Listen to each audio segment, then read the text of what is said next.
Hi, it's Paul here from selfhelpforlife.com, and today I'm going to cover my top list of limiting beliefs and how to change them. Now, limiting or unhelpful beliefs basically fall into three categories. So the first one is limiting beliefs about you. So some examples of this could be I'm a loser, or I'm a failure, or I'm not liked or popular, or I'm not good enough, or I'm not worthy enough. The second category is limiting beliefs about others. So this could be a belief such as other people are untrustworthy, manipulative, or are always against me. And the third one is limiting beliefs about the world in general. So this is believing that the world is too competitive or there are too many terrible things happening in the world. Now, with these three categories of belief, they can work the other way as well. There can be times when believing something positive can get you into trouble as well. So going back to the first one, I'll call these unhelpful beliefs about you this time. So this could be believing that you're super confident about something. Let's say that you're a new therapist and you're super confident that you can help anyone who comes through your door, but you've done a very limited amount of training and you have limited experience. So you might do all sorts of techniques and processes because you're super confident they're going to work, and that person could be left in a worse state as a result. So this is a situation where your level of confidence is much higher than your level of competence. So that's something to watch out for as well. Thinking about other people, so unhelpful beliefs about other people. If you believe that everyone was really trustworthy and everyone was really kind, then you might get walked over by someone, or you could get ripped off, something like that. Because we know that there are a few people in the world that are not like that. And a positive but unhelpful belief about the world in general could be that the world is perfect, everything's going to work out okay, everything's fine. And if you hold that belief, and if everybody held that belief, then we would ignore the world's problems and take no action to solve them. So I've identified what I feel are the top 12 limiting beliefs that hold most people back. So I'm going to cover each of those in turn now, and also provide some ideas to change those beliefs to make them more empowering for you. So the first of my list of limiting beliefs is it's hard to change. Now, I see this one all the time in the personal development world. So I see people that read loads of books, they go to loads of seminars, they become what I call seminar junkies. But nothing really changes in their lives, nothing really changes about them as a person. And I feel the reason for that is they have this core belief behind that says it's hard to change, or I can't change. So as a result of that, they go to all these seminars, they read all these books, but they don't really take action. They don't start applying what they learn on a consistent basis. It's like they get some great ideas, they get fired up, but then nothing really changes. And many years ago, when I was in London and I was part of the NLP group in London, this was when I first came across NLP actually, and I'd go along and I'd see these people that were really embodying all the principles. I could see that their lives had really changed and they had changed as a person. But I could see lots of other people that nothing really seemed to be changed, and I was in these groups for like 2 or 3 years, and I saw people and I thought, well, why is nothing changing? And I think that's the reason. There's just this core belief inside that it's hard to change, or I feel I can't change in some way. And that belief can also manifest itself in business as well. This could be the reason why people stay in the same career for many years. It could be the reason why a business stays at the same level, doesn't really grow. It could also be the reason why your finances stay very similar for many years as well. So it's the whole idea that it's too hard to change your situation in those areas of life. This could also apply to health. So someone that is overweight or has a chronic health condition, and they've had that maybe for many years. So why does this happen? Because people believe that they can't change, or that it's too hard to change. Now, when you have that belief, what happens is you take no action or very little action. So going back to that personal development junkie, they're taking very little action on what they're learning. Look at the person who's overweight. They're taking very little action to change that. So what's the solution then? The solution is actually quite easy. It's to take lots of action, even if you don't believe that action is going to help. So just taking lots of action, and then what will happen is things will start to change. They have to change, because once you take action, things will change over time. Sometimes it can take a while, but they will change. So you take action, and then you'll find that things will start to happen. That increases your belief. You start to believe then that I can change. Maybe it's easier to change than I thought it was. and then you find that you get a virtuous circle because you see changes happening. That then gives you greater belief, and then you take more action. So taking action is the solution when you have that belief that it's hard to change. So number 2 on my list of limiting beliefs is I don't have enough, fill in the blank. So this could be I don't have enough time, I don't have enough money, I don't have enough education, I don't have enough skills, or I don't have enough experience. It could be I don't have enough friends, or I don't have enough contacts, or I don't have enough connections. So I don't have enough, and then fill in the blank. So let me cover some of the common ones. So I don't have enough time. So we all have 24 hours in a day. We all have the same amount of time. So really it's a case of looking at some of the things you're doing in your life right now that maybe you could do less of to give you more time for the thing that's really important for you. If it's money, same kind of idea. Look at where you're spending your money at the moment. Are there some areas where you could save some money to put that money towards the thing that's really important to you? With money, it can sometimes take a little bit longer to save the money, but if you put that focus and intention there, you can find the money. If it's education, skills, or experience, then what I encourage you to do is to do what I did, which is to see if you can disprove that. So back in the year 2000, I changed career and became a software trainer or an IT trainer.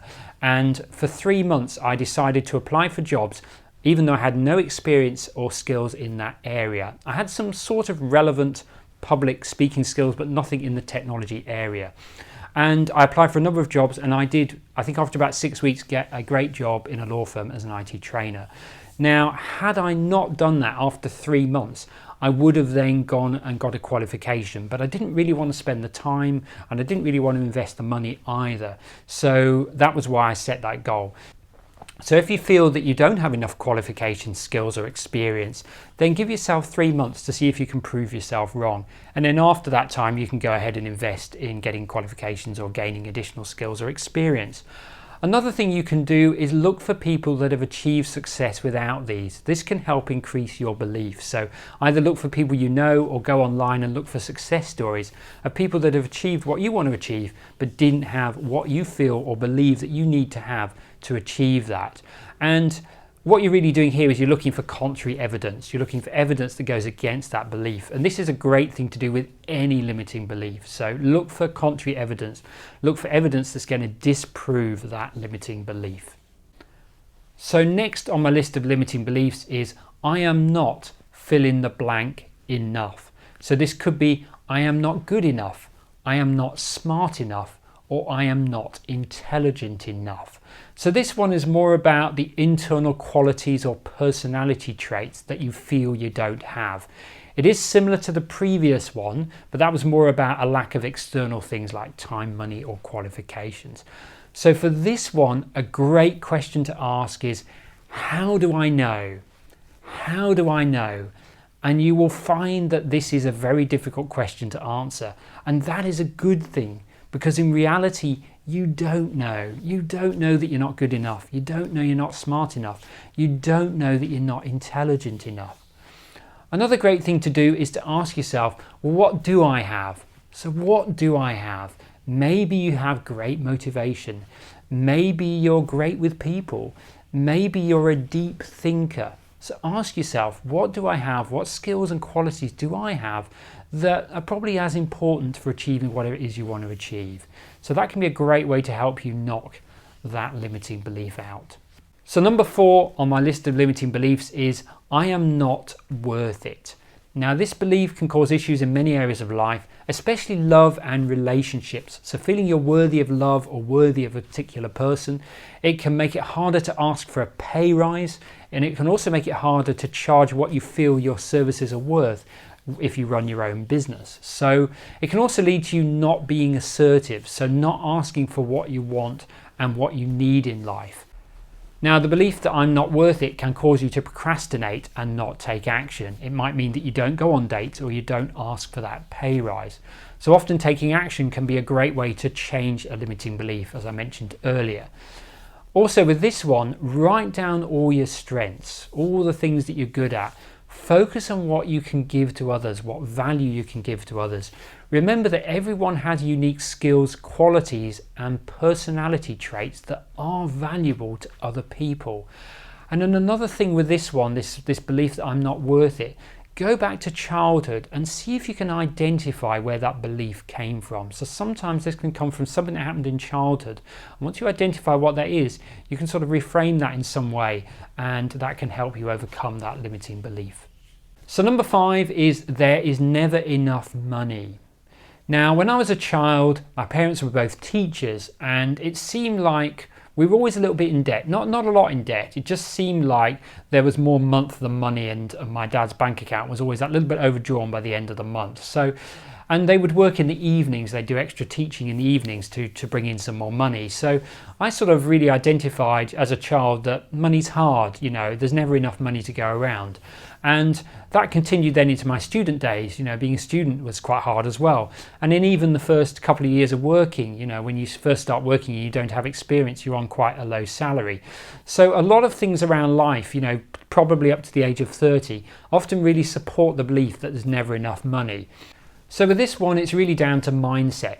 If you believe that there's never enough money, then you're unlikely to do anything to change it. You'll probably just keep doing what you're doing, your existing ways of earning more money by using more time, without being creative and looking at maybe different ways to become more valuable and earn more money. And the reality is there is an abundance of money. It's just wrongly distributed. And it's interesting because I have some hypnotherapy clients that are very wealthy that come to see me, and I could easily charge double what I'm charging right now, and they would happily pay. So they have that money. It's just a case of getting a bit of a slice of that money that they already have. So think about ways that you can offer different value, think about different things that you can do, and just start to have that belief in your mind that there is enough money to go around. And when you start to do that, you'll start to notice different opportunities, people, and maybe different ways to make money that can help you with that. So number 6 is I will never find love. Now, this was a very strong limiting belief for me in my 20s. I found that I always came across as the Mr. Nice guy. Women would put me into the friend zone, and I found it very difficult to find a romantic partner. So this is one of the reasons also that I got into personal development, because I wanted to get better at the whole dating thing. You know, I believed that there were strategies that other people were doing that would get the result I wanted, and I just needed to learn those strategies. So that was one of the big reasons I got into personal development in my 20s. So the reality is that there is someone, in fact many people, that will love you. It's really a case of becoming a better version of you, taking action, going on dates, and enjoying the journey. And also, if you can let go of any of that feeling of frustration or desperation, that can really help as well. They were the things that I did, and that allowed me to find my perfect partner. So number 7 on my list of limiting beliefs, and this is also around love and relationships, is all the good ones are taken or are gay. Now, I have heard this one so many times, especially from women. And really you need to ask yourself the question, how do you know? How do you know that? Again, that's going to be difficult to answer, because the reality, especially if you live in a larger town or city, is that there are new available people coming into your area all the time, either moving into the area or they're becoming available because they've split up or they've divorced from existing relationships. So the reality is there's always new people coming into your area. So really, this limiting belief is an excuse not to take action. If you believe that there's no one good out there, no one available, then you're not going to take any action because you feel there's no point. So the solution is to take action. The solution is to prove that this limiting belief is wrong for you. And as I mentioned in some of the other examples, often taking action is the best way to smash this limiting belief and prove that it is not true. So number 8 is it's difficult to make money doing something you love. Now, this can be true to a point. It often requires a lot of hard work over an extended period of time to make a good income doing what you love, but it's definitely possible. I'm going to give you a few examples just to help you really just expand your awareness of what is possible. So a few years ago, myself and my wife went up to Darwin, the top end of Australia. We both love wildlife, and we decided to go on this birding safari. So this guy up in Darwin, he charged $200 each, so $400 to go out for a whole day, and he would take us to find all the unusual birds in the top end that would be very hard for us to find by ourselves. So, you know, for him, that's not bad money, $400 for a whole day doing what he loves, and we were willing to pay that because we wouldn't be able to see many of the birds if we hadn't had a guide doing that. So in our case, it was worth the value, it was worth every penny. So he was providing sufficient value, he had the expertise, we were willing to pay for that. So it really comes to what kind of value you can provide, and are people willing to pay for that? A couple of other examples. There's a chap, I think he's in the UK, who's really into trains and train travel. And he created a website that basically gives you tremendous value in terms of how to plan your journeys around the world by train and all these different countries. And he goes into even the real details, such as the best seat to be in on the right side of the train to get the best views of the scenery and things like that. And he makes good money out of that through sponsorships and also from advertising as well. And then in Australia, there's a guy who's really into bushwalking and hiking. He just loves the outdoors. So he created a website which has all the different bushwalks and directions and things like that. He also has an app that you can download. So he's helping people find new walks in the Sydney area. Again, he monetizes that by getting the hiking shops in Sydney and Australia to sponsor the site, and also be using ads as well. So there's some really good examples of people that are doing what they love and they're making a good income from that. Now, even when you are making good money doing something you love, there'll probably still be parts of your job or business that you don't enjoy doing. So, for instance, if you're a therapist, you may not enjoy the marketing side of it so much. If you're an actor, you might find that you need to maybe do some commercials because they pay a lot better than some of the other acting work you do. And you may not enjoy doing those so much, but sometimes that's necessary as a part of making a good living. Or if you're a musician, maybe you might need to sell some of your compositions for commercial purposes because that will pay a lot more, but that will allow you then to subsidize the kind of music that you really want to write. So again, it's just being a bit flexible, being creative, but it's certainly possible to make a good income doing something you love. So number 9 on my list of limiting beliefs is making money is hard. Now this is a little bit similar to the earlier one about there is never enough money. And again, this often comes from childhood. So if you see your parents working really hard to make ends meet, working really long hours, and then this can often then be reinforced in your 20s when you start working, or even before that. So maybe you need to study for 4 or 5 years to get a certain qualification, and you then as a student quite poor, and then you start working, and before you get that experience you often on quite a low wage. So it can really reinforce that belief, and of course these days often you've got loans to pay off as well, student debt, that kind of thing. So this can really reinforce this belief really until you get to maybe about 30, when you can start to see that change. Also, you might have friends that have become lawyers or doctors or stockbrokers, and maybe they've had to do a lot of extensive study to do that. And then once they start working, they seem to be doing incredibly long hours. So there's lots of things in our culture and our environment that really support that belief that making money is hard. However, the truth is, working hard does have a part to play, but it's also doing the right things, and that's really important. That's actually far more important. So focusing on doing the right things, not just working hard for hard's sake. So how do you get around this? Well, the first thing is to understand the difference between passive and active income. So active income is when you spend time to earn money. Okay, so that's what a typical job or a lot of businesses are. So you put a certain amount of time in and you get a certain amount of money back. How do you make more money? Well, you increase your value by getting promoted or providing a higher quality service that allows you to charge more. Again, going back to what I was saying earlier, the more value you can provide, the more value you can charge. However, there may still be an upper limit to what you can charge because of what people are willing to pay. So the other way is to develop passive income. So this is income that is not dependent on your time. So some good examples could be rental income from investment properties, investments. Also, many online businesses allow you to earn a passive income these days because the internet is doing all the work for you and you're making that income. So that's one good way. And the other thing is to look out for people who are wealthy but don't seem to work very hard. Again, it's about looking for contrary evidence. The evidence is out there. You just need to go looking for it. So find the people that are wealthy but they don't seem to work hard. I know a few of them. They're definitely out there. So number 10 is I have little or no control over my health. Now there's overwhelming evidence now that what you eat, the amount of exercise that you do, the quality and quantity of your sleep, and how well you deal with stress has a dramatic effect on how healthy you are and the chances of getting certain diseases. And I feel that one of the reasons why people have this belief is that health changes take time. It takes, 1 or 2 months of eating healthily, exercising regularly, often to begin to notice the benefits of that. And the problem is that many people give up too soon. They give up before they see results, or they're inconsistent. So because they're inconsistent, they don't see the results, or the results are a lot smaller than they feel they're going to be. So number 11 in my list of limiting beliefs is I am addicted to fill in the blank. So this could be I am addicted to a certain food, a certain drink, a certain drug, or a certain person. Now, behind this belief is the idea that you need something to feel different or to cope with stress, life's problems, or even pain or physical symptoms. Now, in reality, it's rarely a case that you are really addicted to something. So let me give you an example.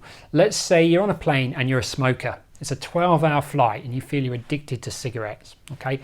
What usually happens on a plane is someone who's a smoker just forgets about the fact that they know they can't smoke on a plane, so they don't. They just forget about it, and 12 hours go by and maybe they start thinking about it as the plane is landing. Let's say that next to that smoker is a heroin addict. Would that heroin addict be able to think about not having their heroin fix for 12 hours? Highly unlikely. If that person was someone with type 1 diabetes, would they be able to think about not having their insulin injection for 12 hours? Probably not. So that's someone who really is addicted to something.